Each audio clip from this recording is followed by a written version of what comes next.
40 years ago, the PGA Tour destroyed a man for doing exactly what Rory McIlroy just did. Headlines say he threatens to boycott a major event unless one rule disappears. The truth is uglier. No warning was ever issued.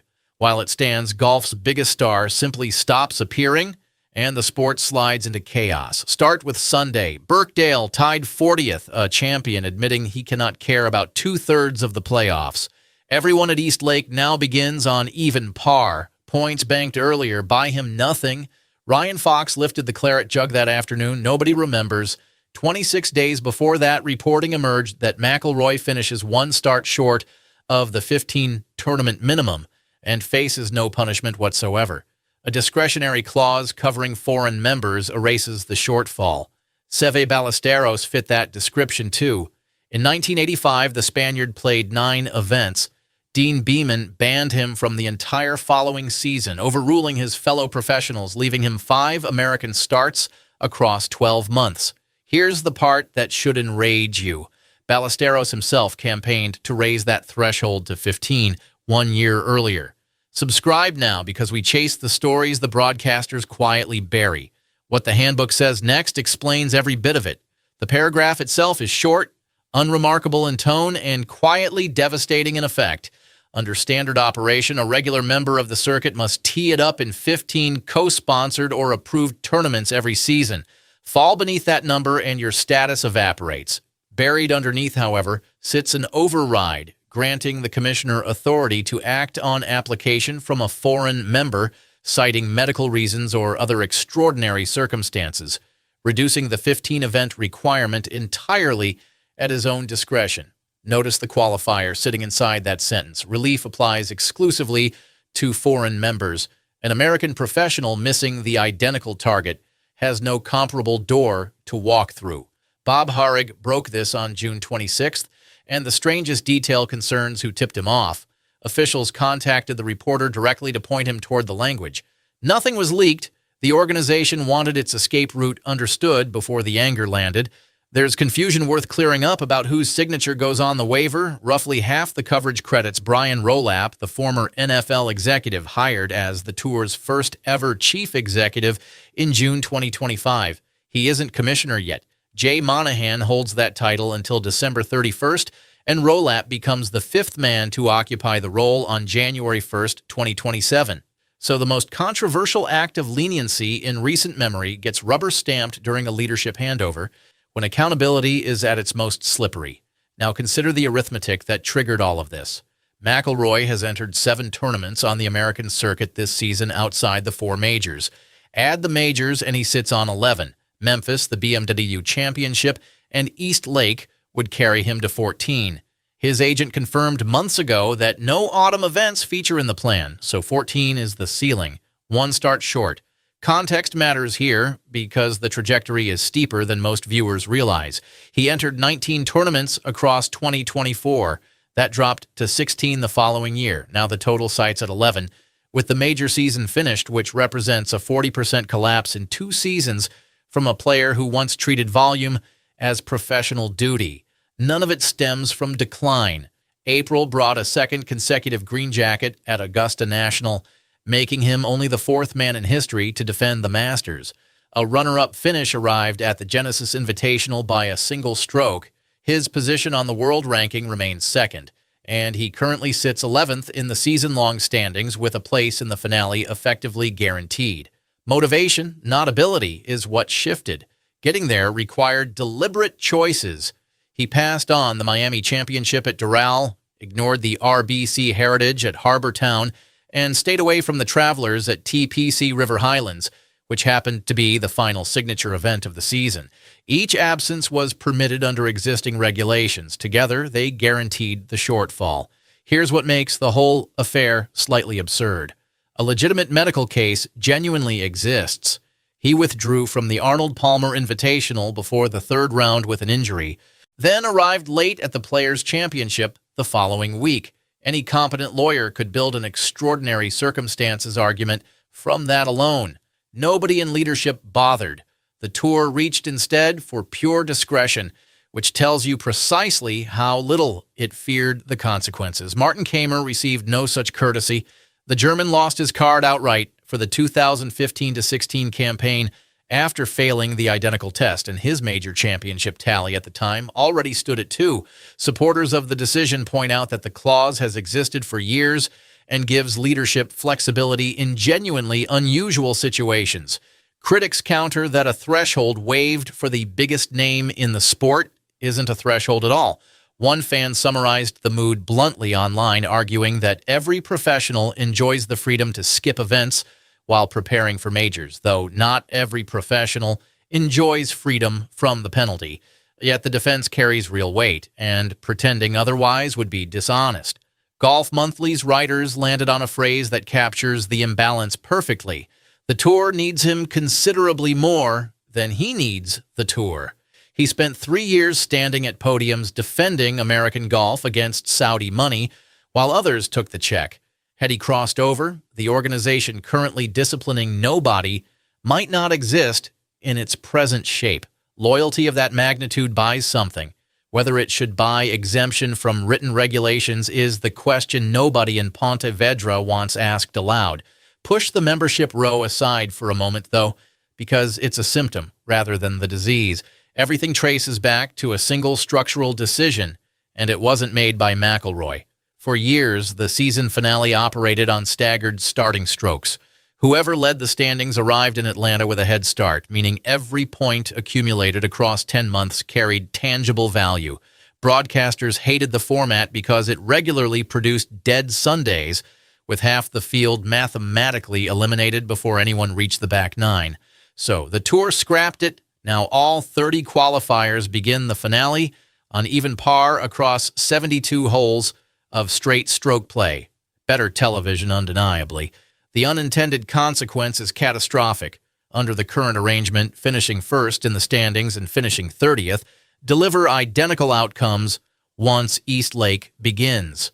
10 months of consistency earns you nothing beyond a tee time. For any player already locked inside that top 30, the 2 tournaments preceding the finale become optional extras, worth prize money and nothing else competitively. McIlroy worked this out before anyone else acted on it. Last August, he became the only man among 70 qualifiers to skip the opening playoff stop in Memphis. His position in the standings held firm at second. Not a single rival passed him. The system he'd diagnosed proved him exactly right on live television while the tournament played out without its biggest draw. Pressed on it afterwards at Caves Valley, he went further than anyone expected, even facing a harsher penalty. Even dropping outside the top 30 as punishment, his choice would have remained the same. He cited a congested run of tournaments across Europe, Asia, and the Middle East, plus 18 years of accumulated mileage that younger competitors haven't logged. That admission changed the conversation from scheduling preference into open defiance. Peter Malnati, a player director sitting on the policy board, told Golfweek he was very concerned about stars bypassing playoff events, then added that work was underway behind closed doors before declining to elaborate. Golf media required roughly a day to name the proposed legislation. Any regulation compelling top 30 players into all 3 postseason stops now travels under a single label across broadcasts and social feeds, the Rory Rule. Think about what that phrase actually represents. An organization preparing to legislate the behavior of one specific human being, while simultaneously exempting the same human being from legislation that already exists. The board isn't unanimous. Webb Simpson, who also serves as a player director, sees nothing requiring repair, noting that professionals have always chosen when to compete and referencing his own decision to withdraw from a post-season event for rest. The Fried Egg published a column arguing against fresh rules entirely. Golf.com raised a sharper point, noting that Tiger Woods sat out a postseason event in 2007 without triggering a constitutional crisis. And underneath the argument sits the detail that should end it. Removing staggered strokes was the tour's own initiative. Nobody forced it. Having deliberately eliminated the incentive to accumulate points, the organization now wants a statute compelling attendance that the old incentive used to generate naturally. Which brings us to June 23rd and the announcement that reframes everything. Rolap stood at TPC River Highlands and unveiled the most significant structural overhaul in the modern history of the circuit. Effective from 2028, two series will run concurrently. The premier track, called the Championship Series, comprises roughly 23 to 24 events between February and August, fields capped at 120 players, 36 hole cuts restored, no alternate list, and a purse floor of $20 million per tournament. Sponsor exemptions vanish completely, ending decades of title partners inserting preferred names into fields regardless of merit. Beneath that sits the Challenger Series, a minimum of 20 events, 144 player fields, $4 million as the purse floor, staged largely at venues the circuit already visits. Anyone winning twice there in a single season earns immediate promotion. Movement between the tiers follows a formula. 90 players retain Championship Series status on points each year, while 20 arrive from below, finish 91st or worse, and relegation follows, softened only by a last-chance autumn series of 4 to 6 tournaments offering a narrow route back. The postseason gets rebuilt too. East Lake surrenders its permanent hosting rights as the finale begins rotating across prestigious venues many never previously visited, and the format converts to match play. Boston, Denver, New York, Philadelphia, San Francisco, Seattle, and Washington were named explicitly as target markets. Once the domestic season concludes, a limited run of elevated international tournaments will operate alongside the DP World Tour under the existing strategic alliance. Tiger Woods chaired the 9-person committee that designed the system, assembled in August 2025 alongside Patrick Cantlay, Maverick McNeely, Keith Mitchell, Adam Scott, and Camilo Villegas, plus business figures Joe Gorder, John Henry, and Theo Epstein. His appearance at the announcement marked a return to public view following a car crash and subsequent arrest earlier in the year. Listen to how leadership describes the philosophy underpinning all of it. Rolap keeps returning to competitive meritocracy, arguing that smaller fields and no-cut tournaments eroded something essential, and that restoring genuine consequence is the point of the exercise. Hold that sentence in your head while you reread the membership waiver. McIlroy spotted the tension before anybody else. Speaking at Shinnecock Hills ahead of the U.S. Open, he dismissed the lower tier as a glorified Corn Ferry event and argued that the Canadian Open, an institution dating back more than a century, deserved better than demotion into it. He questioned whether reform was necessary at all, suggesting the older arrangement had functioned perfectly well and that recent upheaval was mostly reactive panic aimed at retaining talent during the LIV war. Jack Nicklaus, speaking at Muirfield Village, admitted he wasn't in favor of the direction either. Rolap responded from the podium in Connecticut. He'd spoken with McIlroy privately that morning, he said, before making his central argument. 47 tournaments exist today and 47 will exist afterwards, serving roughly the same 230 professionals, merely organized into something a fan can actually follow. Challenger venues would be recognizable, purses healthy, competitors drawn from the current membership rather than an unfamiliar feeder circuit.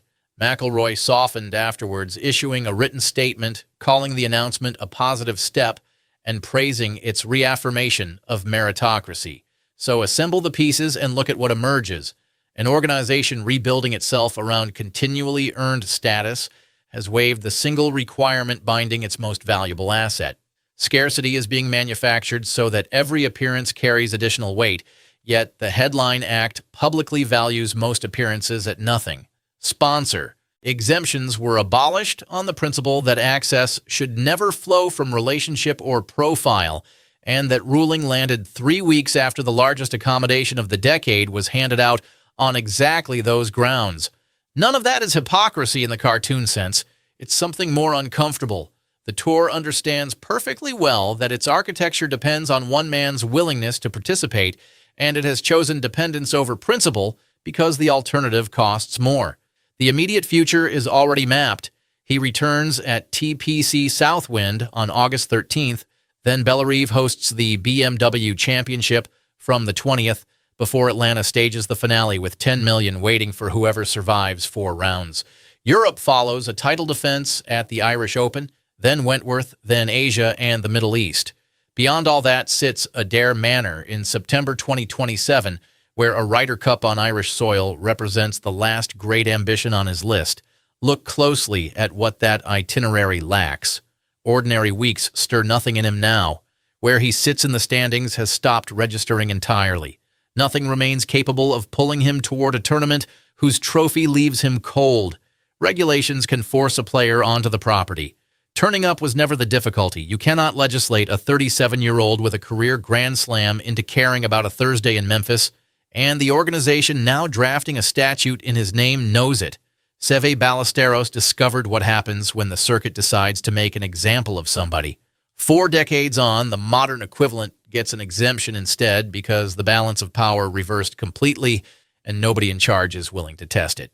If this breakdown gave you something the broadcast coverage refused to, subscribe and turn on notifications because Memphis tees off in under 3 weeks and we'll be watching every move. Drop a comment telling us where you land. Has McIlroy earned the right to pick and choose, or has the PGA Tour just admitted that its rulebook applies to everybody except the man keeping it alive? Hit like if you want the follow-up when that waiver is officially confirmed.